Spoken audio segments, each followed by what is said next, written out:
That was it, ladies and gentlemen. This is the episode that made me cry.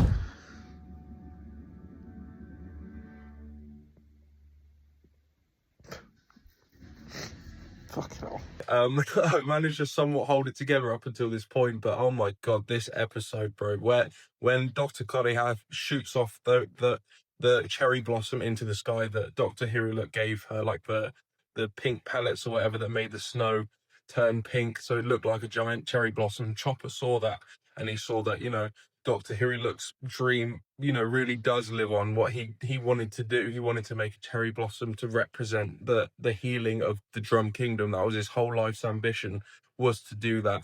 And to see it in that moment as Chopper's leaving after he's just been chased away by Dr. Koreha, obviously that was her way of coping and saying goodbye because she doesn't want to seem weak. We've seen that the whole time.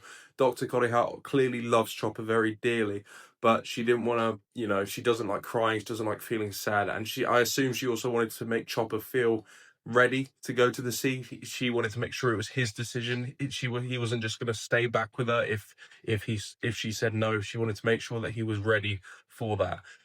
So I thought that was beautiful.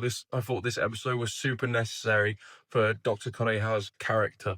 Because we've had an inkling this whole time she is a good person. It's not exactly been hidden that she is actually a really good person. She's not perfect or anything, not by any stretch, but she clearly has a kind heart. And when it comes to Chopper, she clearly loves him. But this scene with the cherry blossom from the snow falling, oh man, just literally perfection. You couldn't have.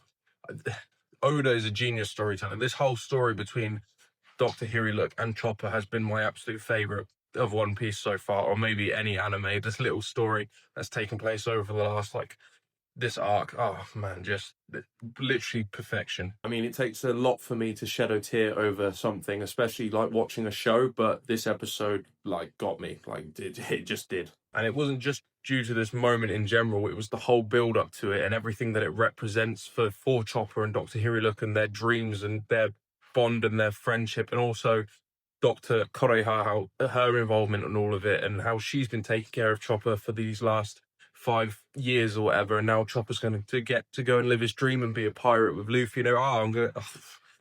Man, I just absolutely adored this episode and this ending and what it meant for Chopper and everything like that. I just thought it was so beautifully done and so well made. Back to Dr. Cunningham for a moment. She really did show her true colors in the best way in this episode.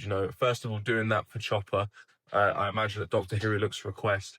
And then, of course, letting Nami go, even though as a doctor she couldn't justify it. She let them basically escape because she could see how much getting to Alabasta and leaving meant to her and her friends. So she let them escape basically without really breaking that oath that she's made as a doctor, I guess. And then also at the end of the episode, when she says the last line of the episode, where she says, "Have a safe journey, my stupid son." Like Dr. Koriha and Dr. Hiruluk both look at Chopper as their kid, their child. That's the sort of relationship that they've built with him. And I just think that's so genuinely beautiful. But Drum Island arc has been, I don't know, it's between this and Arlong Park for my favorite arc so far. I absolutely adored this arc. I thought it was perfect. I wouldn't have changed absolutely anything. And like I said, the story between Chopper and Dr. Hiruluk is my favorite so far, definitely. And I'm so happy that Tony Chopper has found a home and he's joining the Straw Hats. I couldn't have asked for anything better than that, any ending better than that. But now they're heading to Alabasta, so it's time for a whole lot more of heartbreak, I'm sure. I've heard a lot of amazing things about Alabasta. I've heard a lot of people say it's actually one of their favorite arcs, and I just don't see how the show can get any better from here. But, I guess we'll see. It keeps surprising me with how absolutely amazing One Piece is already slowly turning into like my favorite anime, or one of at least. But yeah, what a heavy episode. Jesus Christ.